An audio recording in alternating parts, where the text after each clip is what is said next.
commence. Alors, comme d'habitude, on va commencer avec un Tehillim.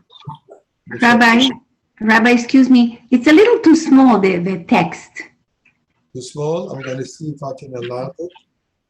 Let's see. If it's possible. See?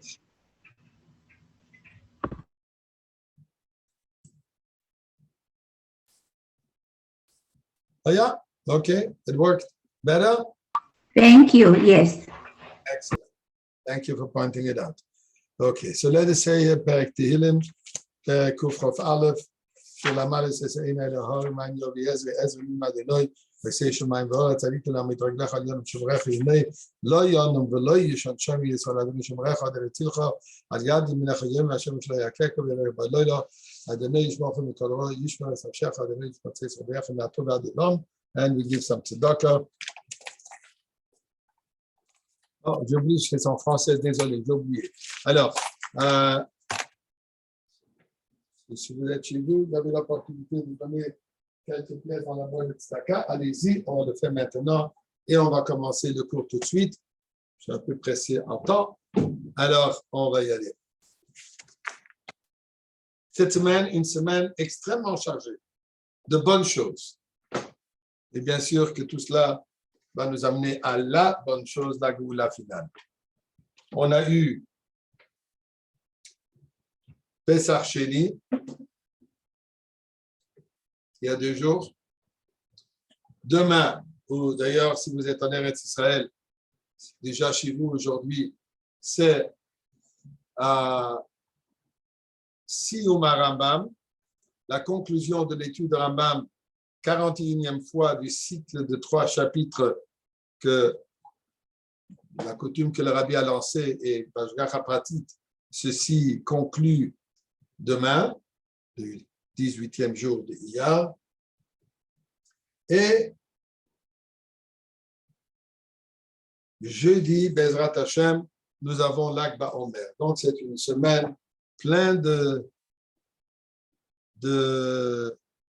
dates, une plus importante que l'autre.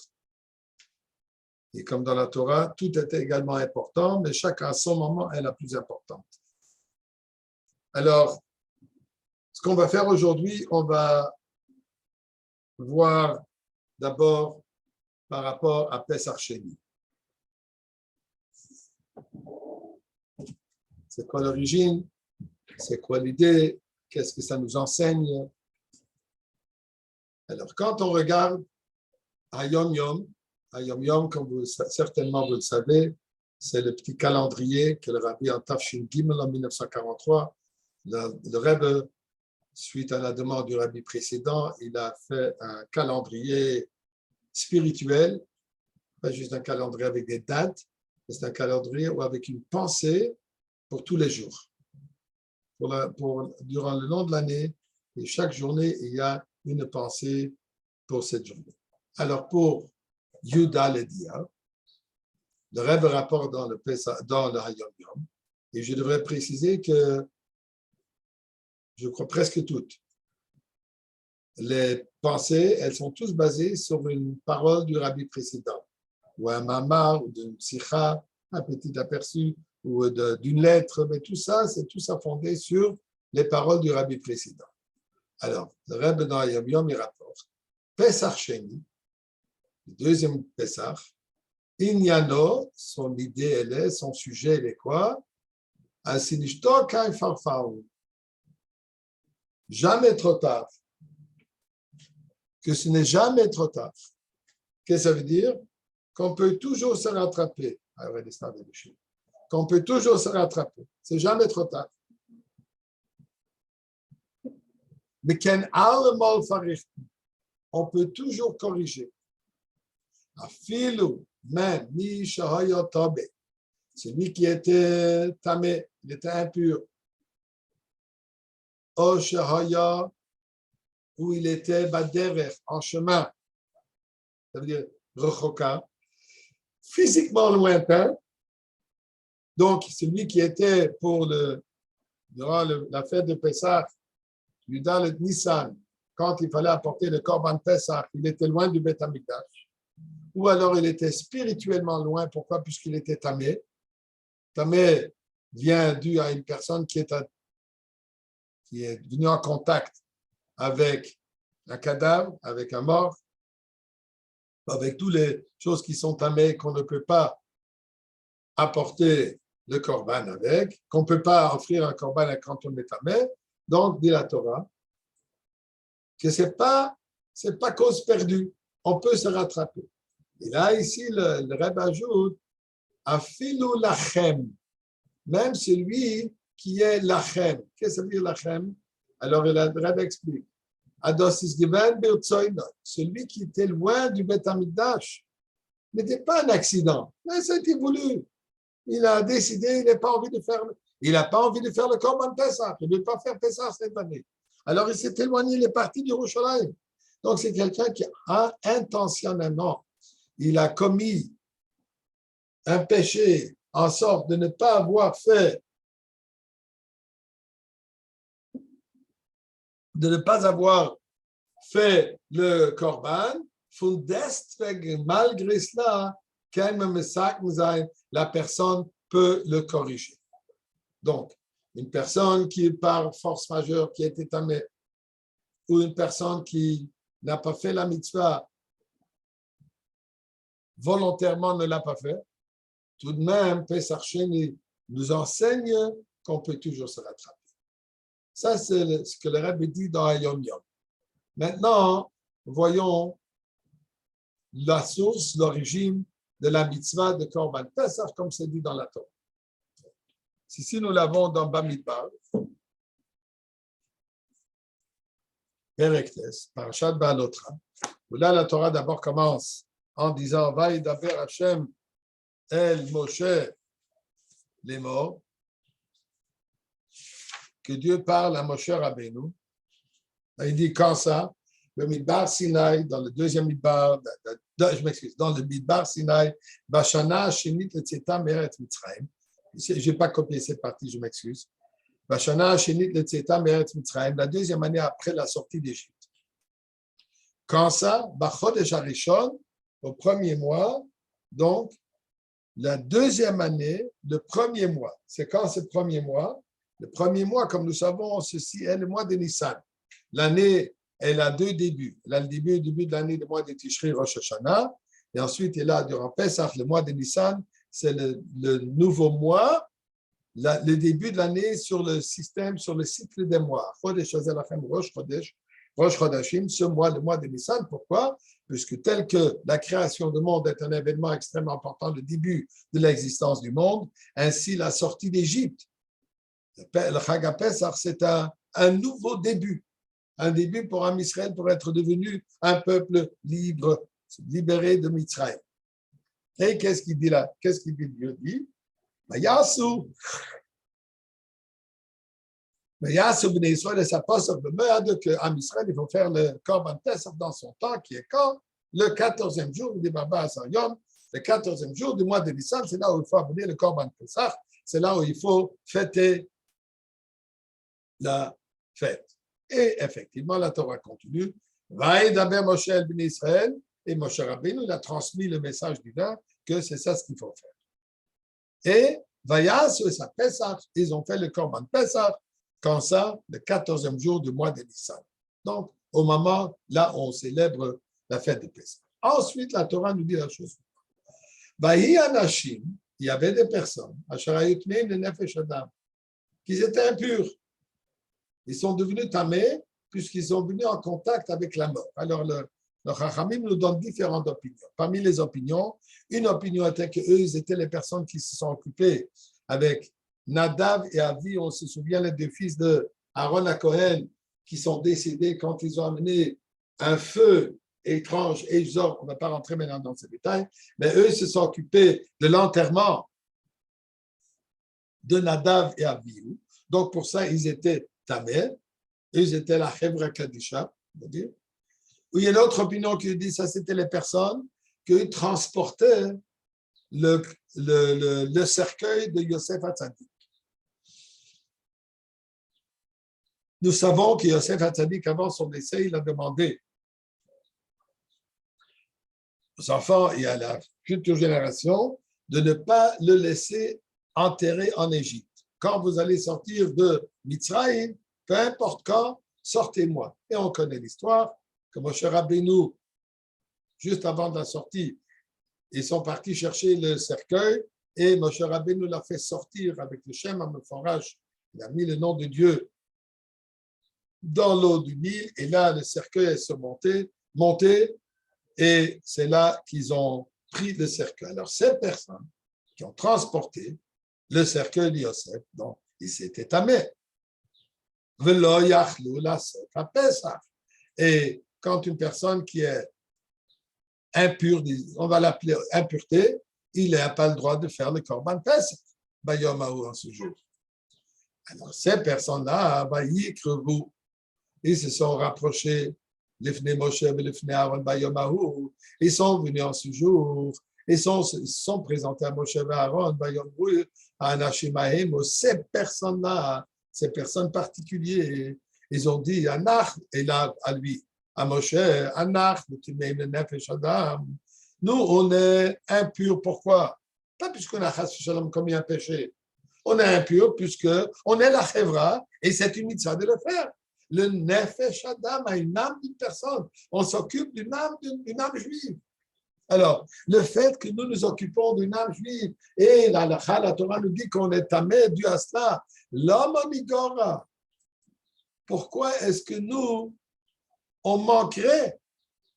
Pourquoi est-ce que nous, on mérite, chas v'shalom, d'être rejetés et d'être exclus de ne pas pouvoir offrir le sacrifice divin de Moado dans son temps. Comment? Le Torah Bnei Israël ensemble avec tout le peuple. Donc, Torah nous raconte, la Chevra Kadisha se sont présentés devant Moshe et Aaron en disant, on veut avoir l'opportunité de faire, comme tout le monde, le Korban Pesach. Pas puisque nous, on est en train de faire une autre mitzvah. Pour ça, est-ce qu'on manquerait? Dit la Torah. Yomer alehem, Moshe leur dit, Imdu ve'eshmo. Imdu, attendez un moment. Ve'eshma ma yitzaveh Hashem lachem. Donnez-moi l'opportunité. Je vais pas envoyer un courriel. Je vais envoyer en anglais un email. Je vais lui adresser la parole. Je vais demander à Kadosh Baruch Hu, qu'est-ce que je dois vous répondre? Ici, Rashi précise, comme on voit ici, la certitude de Moshe Rabbeinu, qui savait qu'à n'importe quel moment, il a carte blanche, il peut rentrer, demander, peut poser la question à Dieu et Dieu va lui répondre immédiatement. Et effectivement, c'est ce qui est arrivé. Moshe Rabbeinu a posé la question à Kadosh Baruch Hu, qu'est-ce que je fais? Va d'Aber Hashem et Moshe est mort, et Dieu lui dit, d'Aber el Bnei Israël est mort. Dis au peuple juif, qu'est-ce que tu vas leur dire? Chaque personne qui est tamé le nefesh, qui va être impur, ou alors il sera lointain. Donc, pas seulement quelqu'un qui était tamé, mais quelqu'un qui était physiquement éloigné.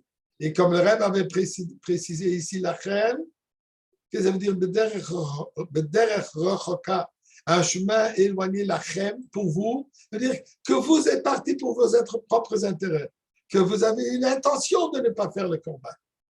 Or, le Dorotechem, ou dans les futures générations, dit Dieu, Asa Pesach Hashem, et vous allez pouvoir faire le Korban Pesach, Bachodesh Hasheni, le deuxième mois, Iyar, le mois que nous sommes présentement, Barba Asar Yom, au 14e jour, tel que le premier Korban on fait le 14e jour du mois de Nissan, celui où vous allez faire le 14e jour du mois de Iyar, le deuxième mois, Ben Arbaim Yasuoto, coucher du soleil, Al Matzah Tobrom Yochlu, vous allez le manger ensemble avec la matzah et du marron, Lo Yashir Mimeno Ad Boker, on ne peut pas mettre de côté pour le lendemain, Ve'etzem le Yish Borobo, ne cassez pas aucun os, que Chol Chukata Pesach, comme tous les mois du Korban Pesach, qu'il faut manger le 14e jour du mois de Nissan, Ya'asu Oto, vous allez faire la même chose pour celui-là, pour le 14e jour du mois de Iyar. Donc, ici, nous voyons le Pasuk, la Torah qui nous raconte l'événement, qu'est-ce qu'amené que on a cette occasion de se rattraper et de sacrifier le korban le 14e jour du mois de Iyar, c'est venu suite à une demande de certains individus. Pas beaucoup, quelques personnes. Ceux-là. Combien de personnes se sont occupées de Nadav? Combien de personnes étaient occupées pour transporter le cercueil de Yosef? Ce n'était pas un grand monde, quelques personnes, une poignée de personnes. Eux, ils sont venus, ils ont demandé, ils ont exigé, ils ont une réponse positive. Maintenant, il y a plusieurs questions qui se posent sur ce sujet. Nous connaissons l'halakha. Osek b'mitzvah, patur b'mitzvah. Par exemple, une personne qui est en train de prier.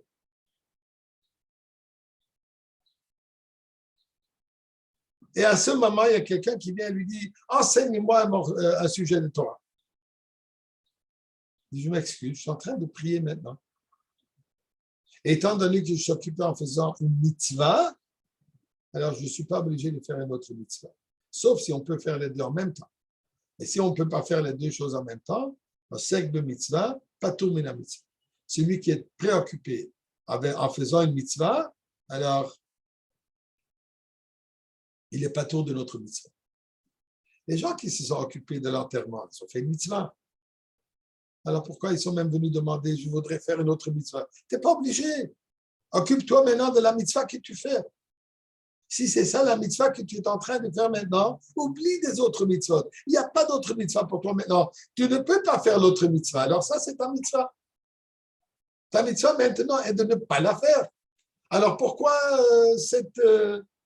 toute cette grande tararam, toute cette grande demande, cette exigence, on ne veut pas manquer, on veut. Faites un mitzvah.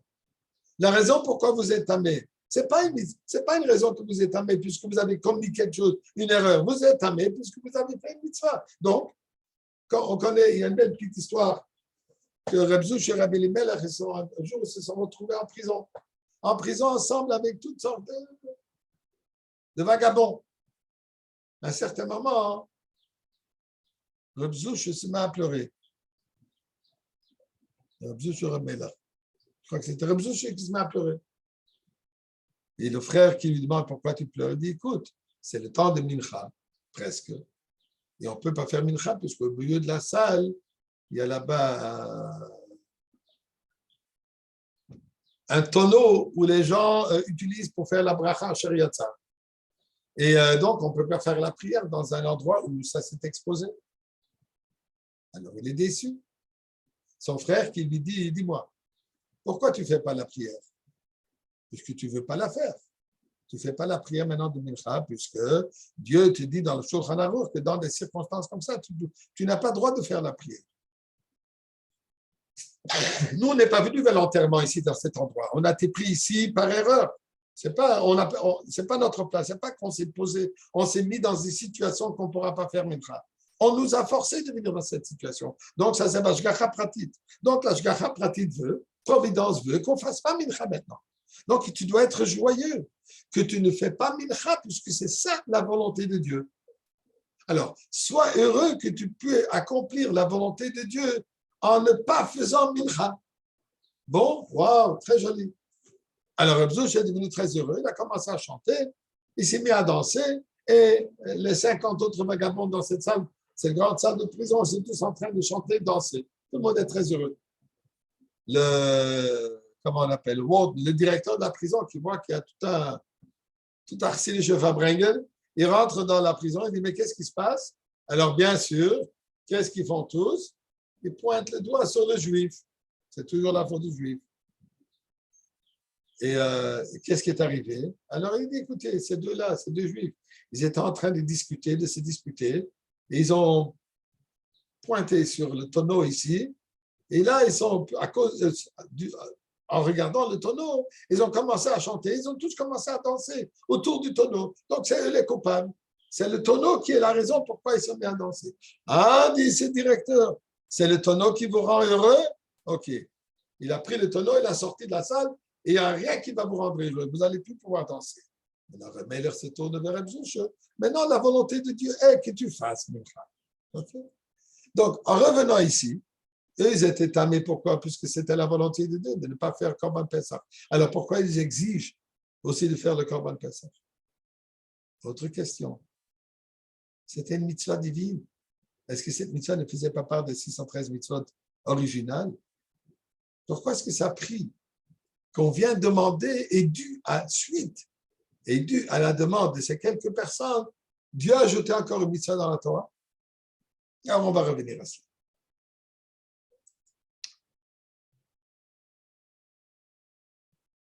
Le Rebbe Rayatz, c'est le rabbi précédent, Rabbi Yosef Yitzhak, le beau-père du Rebbe, il rapporte dans ce Sikha, il dit la chose suivante.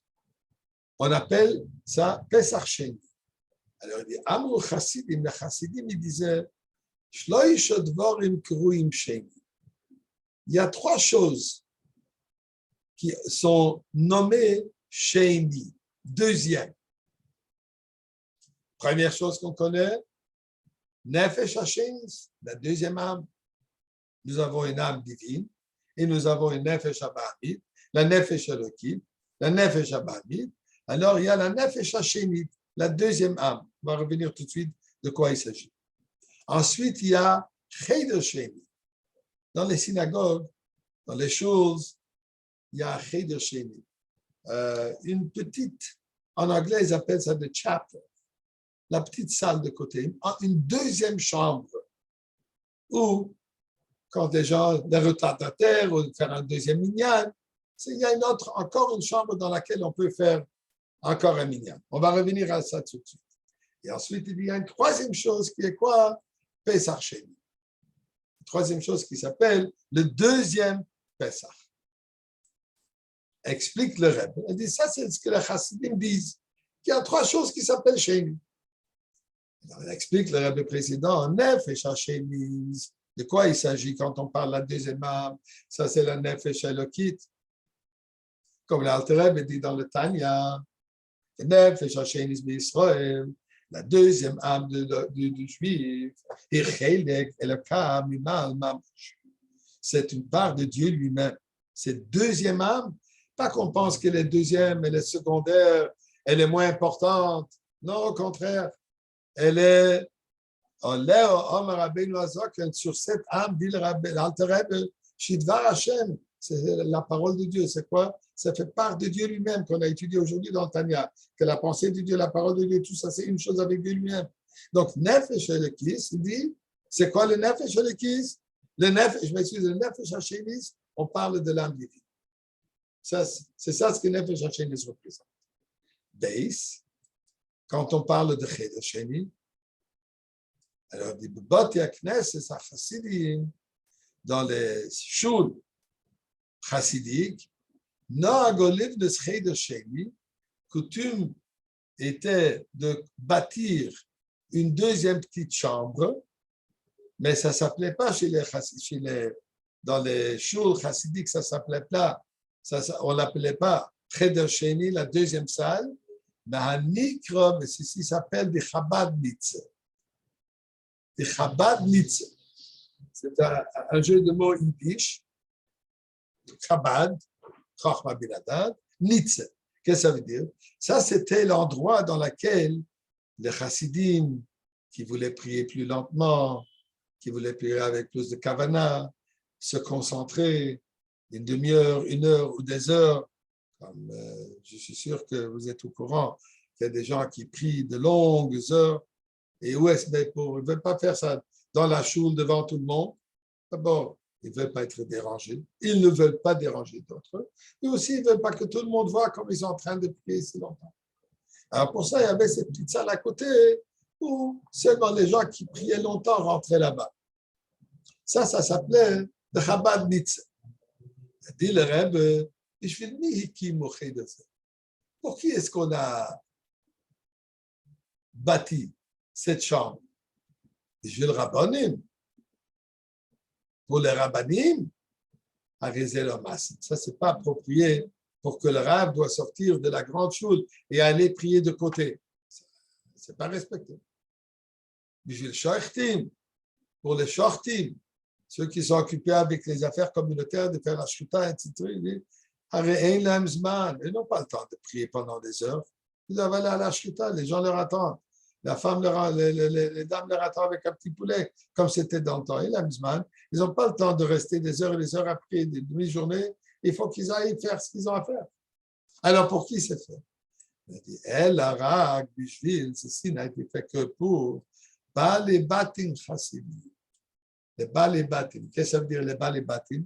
Les batim, c'est le mot sur les commerçants, les employés, les travailleurs, les gens qui ne sont pas impliqués dans des travaux de Kedusha, les rabbins, les shortim, les melamdim, et ainsi de suite, les rosh yeshivat, les enseignants, les directeurs de séminaires, les directeurs d'yeshiva, non.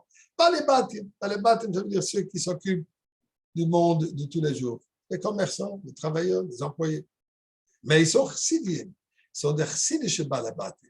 C'est-à-dire, ils sont conscients que les 8 à 10 ou 12 ou 14 heures par jour qu'ils sont en train de consacrer pour leur business, c'est pas ça l'idéal.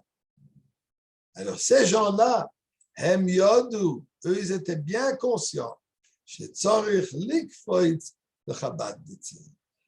faire un petit saut. Il faut faire un saut dans le Chabad Mitzvah, dans cet endroit qui nous mène, qui nous donne l'opportunité de prier un peu mieux, de s'attacher à Kadosh Baruch Hu, de se concentrer sur les paroles de la prière à un niveau plus profond que juste superficiel. Donc, ça, c'est le Cheder Sheni. Donc, Nefesh HaSheni, c'est l'âme divine. Cheder Sheni, c'est pour les commerçants qui toute la journée, ils sont préoccupés avec les commerces, avec les choses de tous les jours. Eux, ils sont courants, ils sont conscients qu'il faut faire un petit saut, il faut consacrer du temps pour le Chabad Mitzvah. Finalement, vient Pesach Sheni. Pesach Sheni, c'est jamais trop tard. On peut toujours corriger.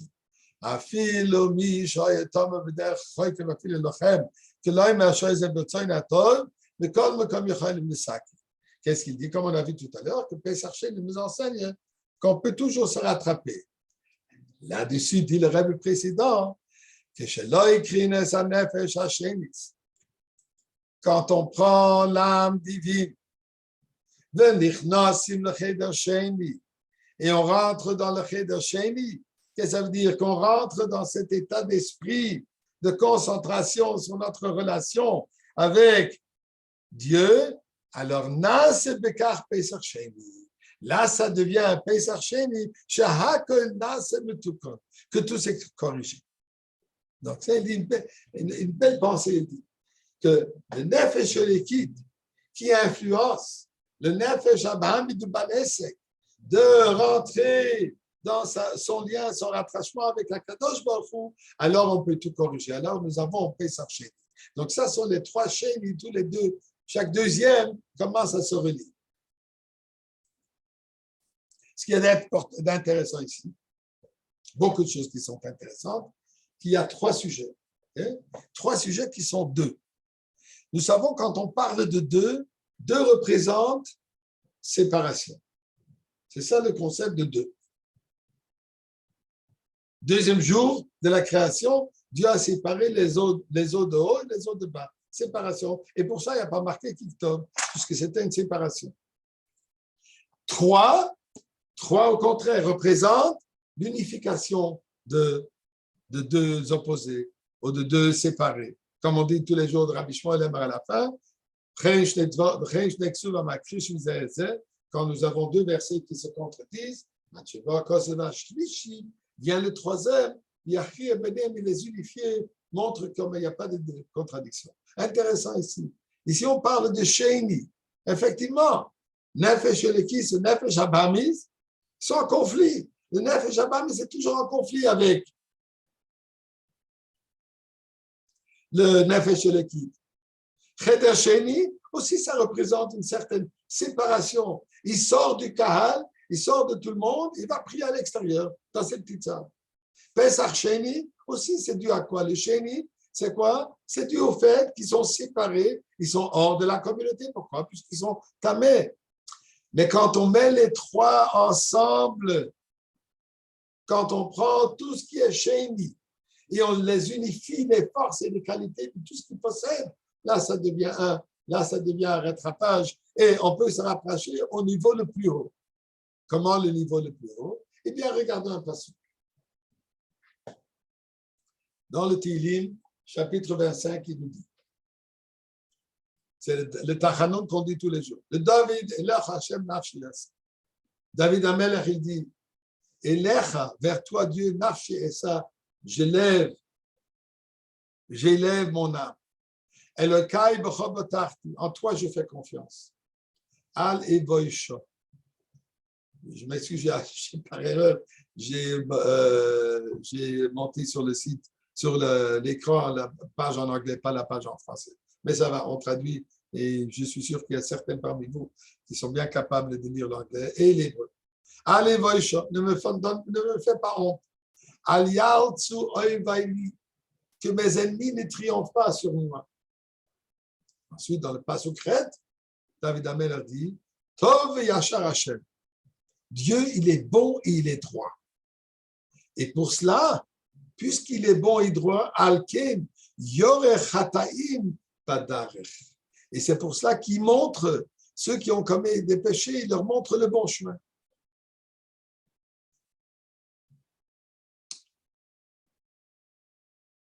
Sur ce pasuk de Tov Yashar Hashem, il y a Mama Chazat, le Chachamim dans la Gemara Yerushalmi rapporte un Midrash, c'est l'Yerushalmi Gemara Makot, et il rapporte sur le pasuk Tov Yashar Hashem qu'on vient de citer, il dit la chose suivante. Dans le ciel, ils ont posé la question à la darga au niveau de Chochma, Midat HaChochma. Chayte Mahu Anshe. Celui qui a commis un péché, c'est quoi sa punition? Amra Lahem, il a répondu, Chochma a répondu, Chataim Tirdof Ra'a. Ceux qui ont commis un péché, c'est le mal qui va les poursuivre.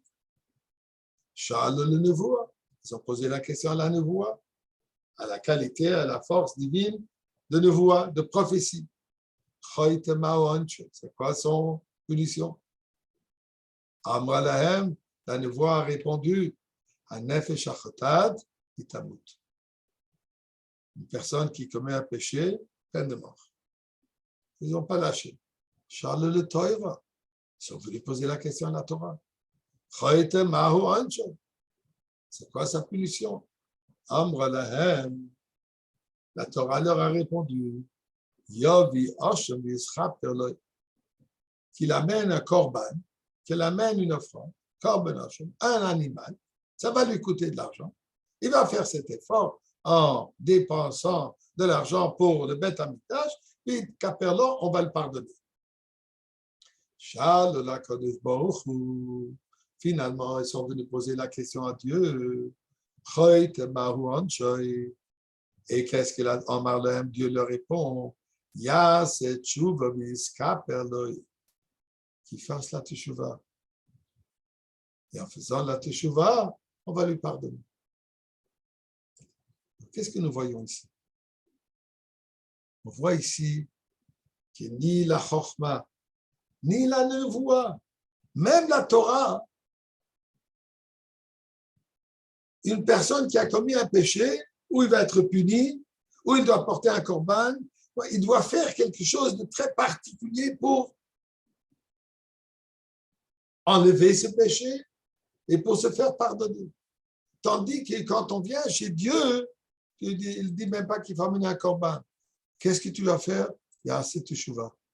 Fais la teshuva et on va te pardonner. Une belle petite histoire qu'on raconte avec différentes tzadikim. Moi, je l'ai entendu au nom de Chafetz Chaim. Peu importe de qui, l'adresse n'est pas importante. Qui a raconté un jour qu'il a eu un cauchemar. Un matin, il se réveille.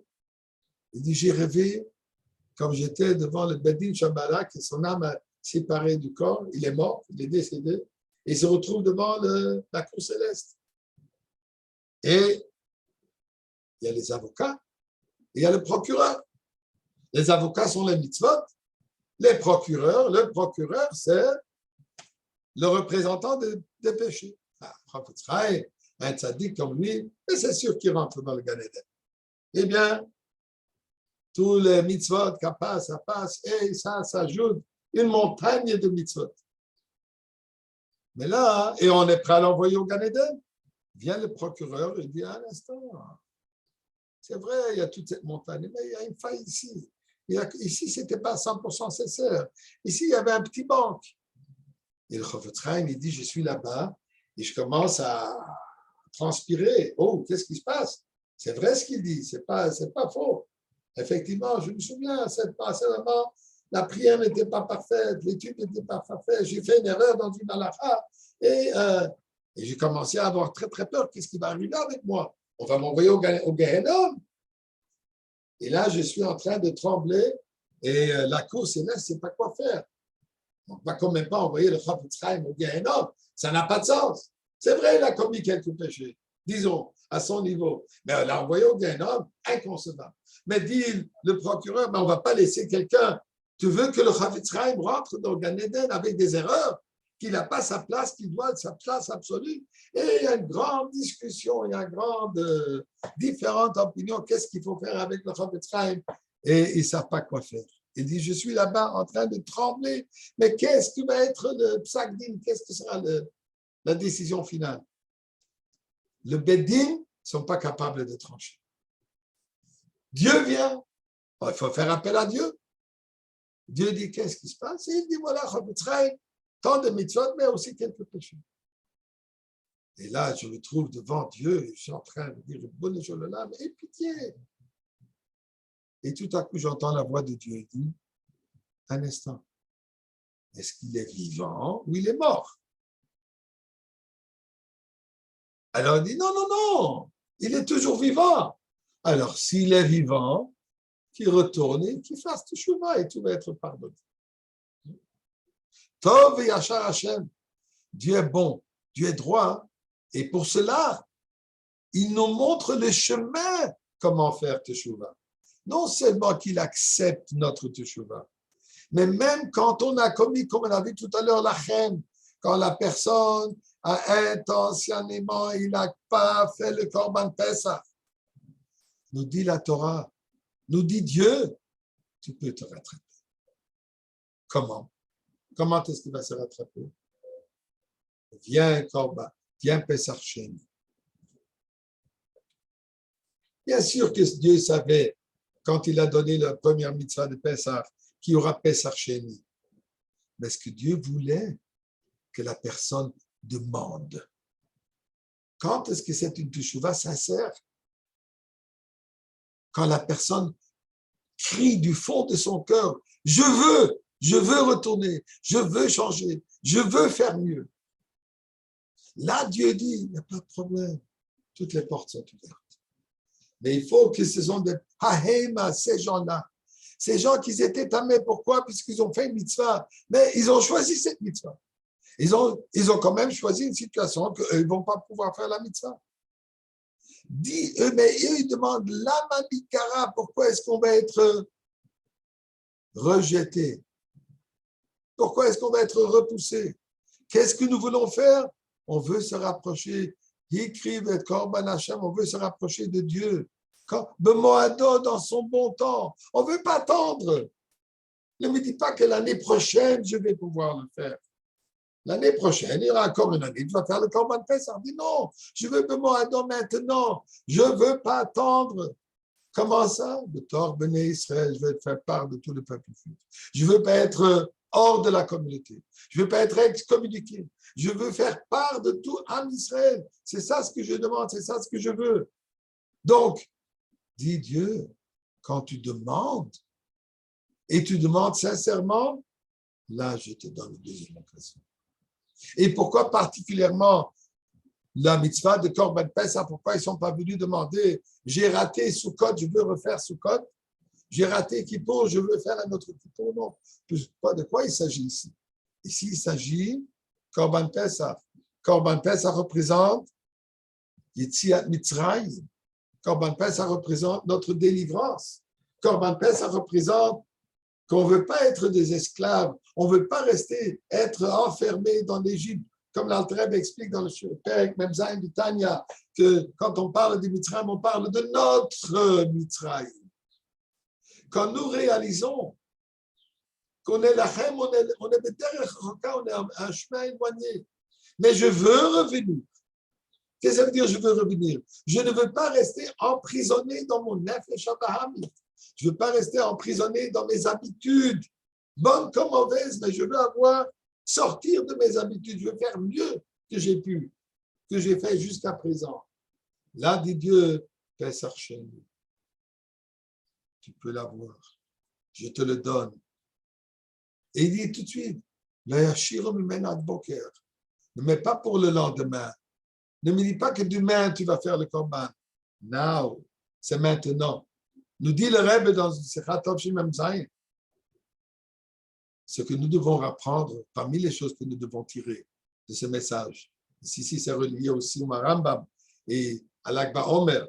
Si au Rambam, la fin du Rambam, nous étudions le sujet de la Goula de Mashiach. Ça sont les dernières halachot, tout à propos de la venue de Mashiach.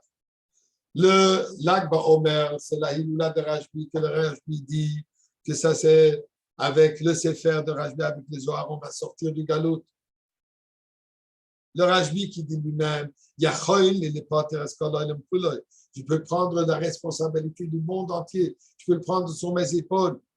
Tous les péchés du monde entier, je suis prêt, je peux prendre sur mes épaules. Et comme la Gemara de dire, Rabbi Shimon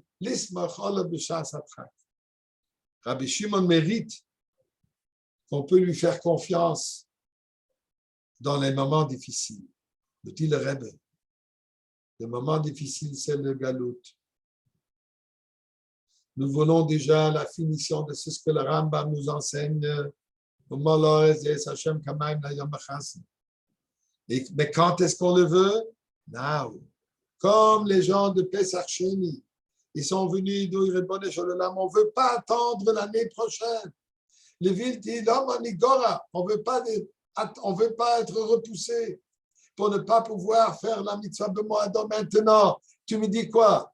Mashiach, plus tard? Non. Le Torah Bnei Israël, je suis unifié avec tout le peuple juif, avec Avat Israël. On aura quand? On aura le Korban Pesach aujourd'hui.